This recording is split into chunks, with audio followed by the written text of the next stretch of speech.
Mobile financial ব্যবসার ছদ্মবেশে সরকারি কর্মকর্তাদের ছবি ও পরিচয় ব্যবহার করে কোটি টাকা প্রতারক চক্রের এক সদস্যকে নরসিংদী থেকে আটক করেছে চট্টগ্রাম জেলা গোয়েন্দা পুলিশ। দীর্ঘদিন যাবৎ একটি সংঘবদ্ধ চক্র অনলাইনে সাধারণ মানুষের হোয়াটসঅ্যাপ হ্যাক করে সরকারি কর্মকর্তাদের ছবি ও পরিচয় ব্যবহার করে কৌশলে অনলাইন ব্যাংকিংয়ের মাধ্যমে বিভিন্ন মানুষের কাছ থেকে বিপুল পরিমাণ অর্থ হাতিয়ে নেয় তারা।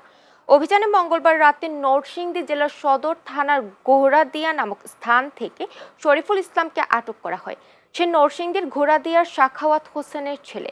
গ্রেফতারের পর তল্লাশি করে তার নিজ বাসা থেকে নগদ 4 লাখ টাকা, পাসপোর্ট সহ প্রতারণার কাজে ব্যবহৃত 8টি মোবাইল ফোন এবং অর্থ লেনদেন সংক্রান্ত কাগজপত্র উদ্ধার করা হয়।